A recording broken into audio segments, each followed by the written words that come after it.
You must have heard about the concept of child trafficking at some point in your life, or maybe you have come across stories through different forms of media about how children were kidnapped, then either sold off or filled with demonic powers and used for someone else's benefits. So, today in this movie, we are going to witness that same criminal activities presented in an incredibly interesting and suspenseful way. We'll see how an 8-year-old girl gets kidnapped by a group of criminals, somehow manages to escape from them, and even after 10 long years, her past still refuses to let her go. At every stage of her life, she is forced to struggle because of it. And what ultimately happens to that girl in the end is going to be extremely fascinating to watch.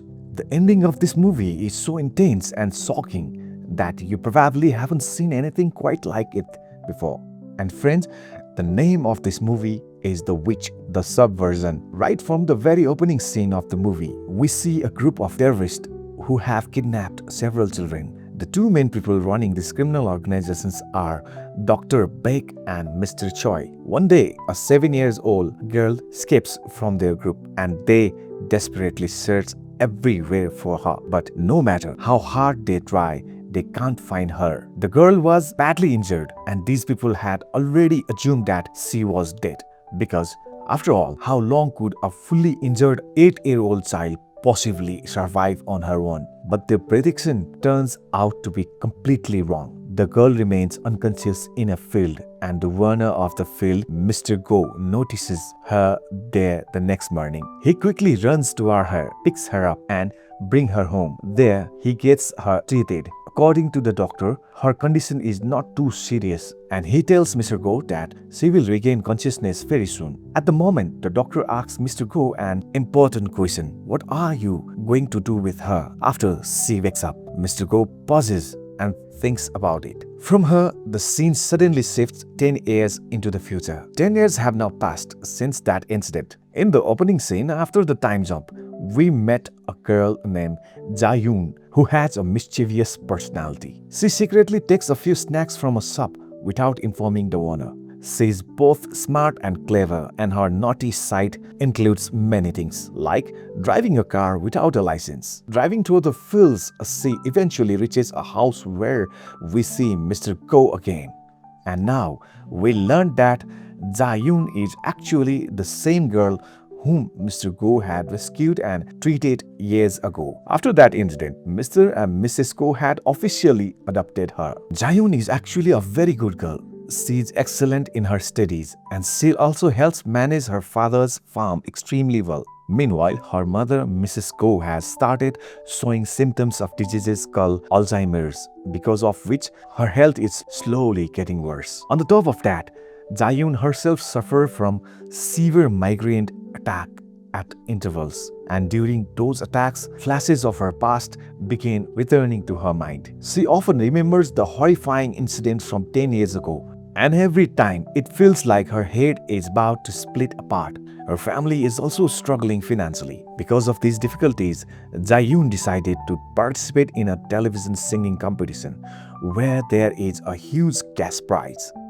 She reaches to the studio where her first interview takes place. She performs beautifully and then even shows a magic trick that feels incredibly unique. This moment clearly hints at her supernatural abilities. There is definitely something unusual about Jae-yoon that makes her completely different from everyone else. Her audition turns out to be successful, and her parents deeply appreciate all the effort she is putting in. At the same time, however, they are afraid that doing this might expose her true identity to the world and some terrible incident might separate her from them forever, something they absolutely do not want. The next day, Jae-yoon is on her way from school to the singing studio because she has been selected for the next round. On the way, she is joking around with her friends when suddenly a man sitting in front of her approaches her to start a conversation. His name is Nobleman. At first glance, Nobleman looks like a very simple and polite person, but behind that calm face hides a truly dangerous character, and you will soon understand exactly why I am saying that. Nobleman claims that he knows Jae-yoon and he tries to remind her about her past. According to him, he too was involved in whatever happened to her 10 years ago. But Zayun cannot remember anything at all. Our friend becomes furious at Nobleman and starts insulting him.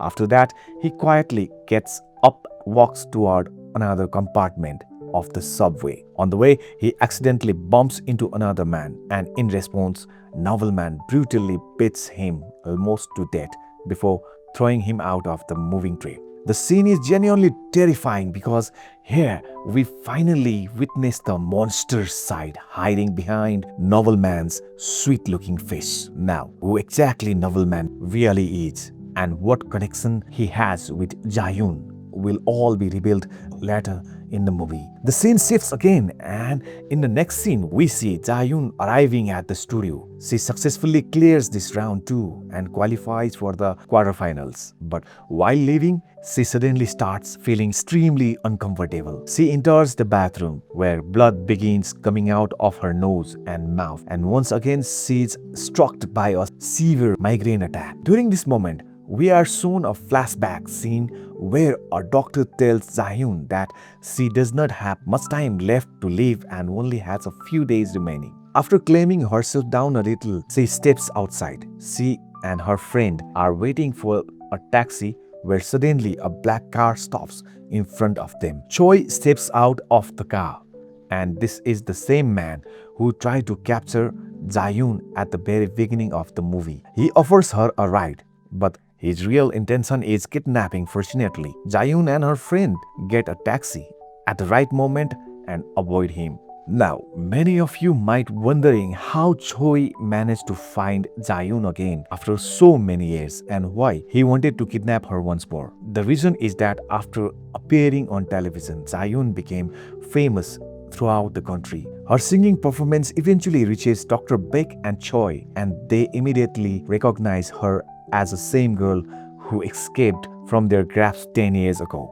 Especially when she performed the magic trick after singing, they become completely certain that she was the same child. Meanwhile, tension and rivalry began growing between Choi and Dr. Beck. Dr. Beck wants to remove Choi from her team, but Choi refused to accept that. The scene shifts once more. Jayun gets off a bus stop and waits for a bus where Nobleman car approaches her. He too offers her a ride.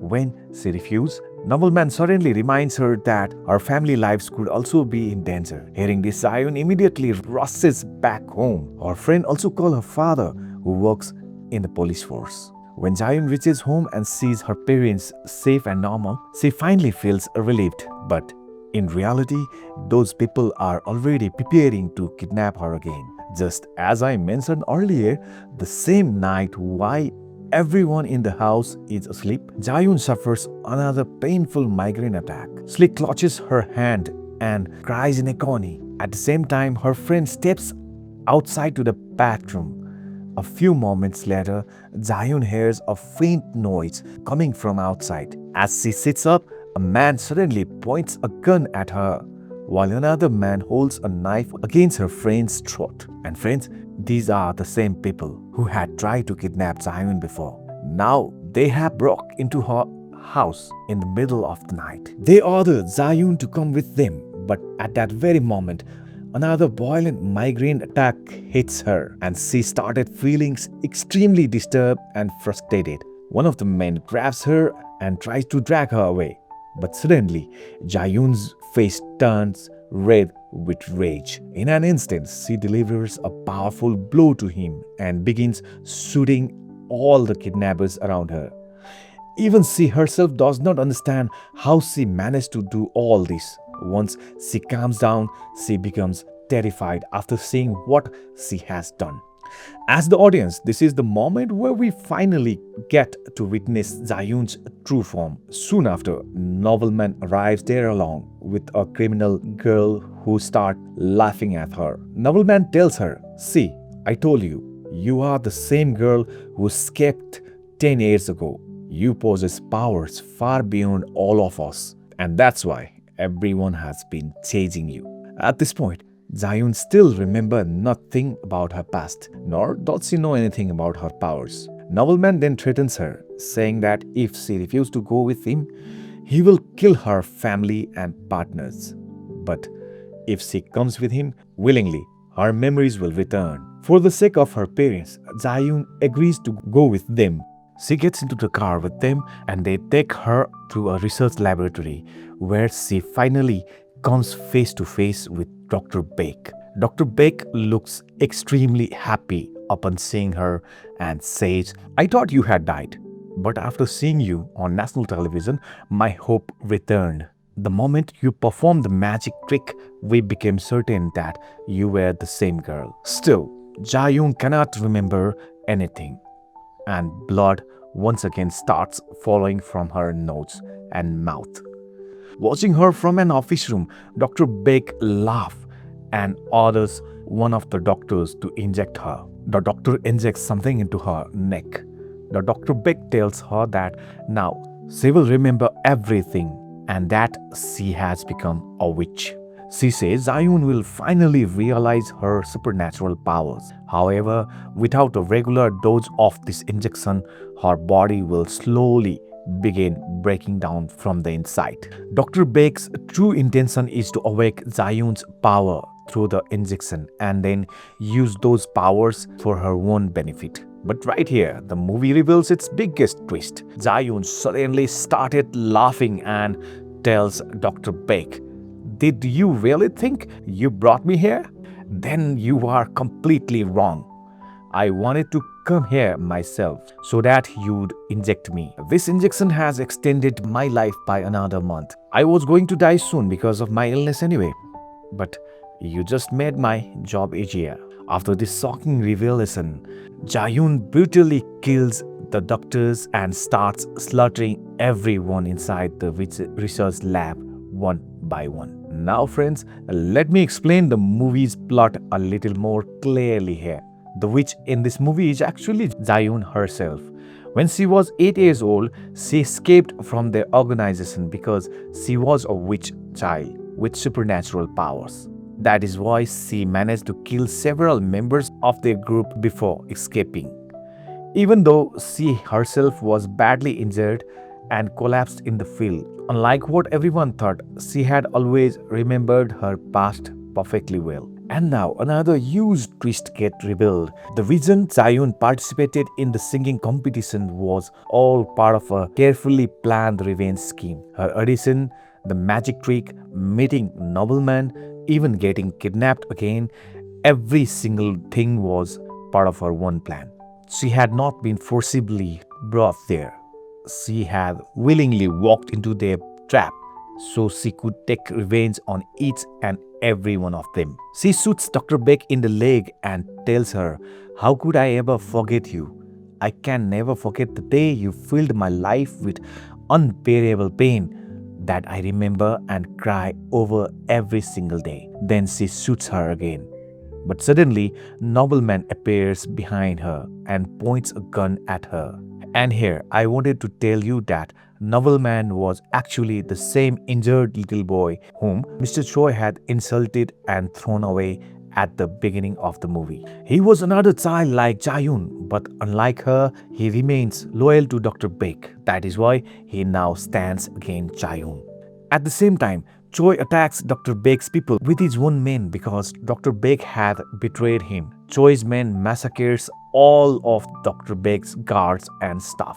Then Jayun approaches Choi and suddenly she remembers his cruelty too, especially what he did to her that horrifying night years ago. Choi shoots Dr. Beck and then attempts to kill a Jayun as well, but Jayun uses her powers and kill him instantly. Now, only two people remain alive, Nobleman and Jayun. An incredibly intense fight breaks out between them.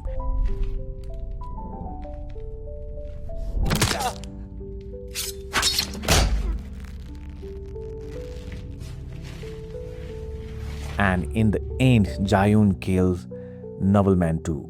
Before killing him, she asks for the addresses of the headquarters where she can get the vaccination needed for her diseases. After getting the information, she finishes him off as well.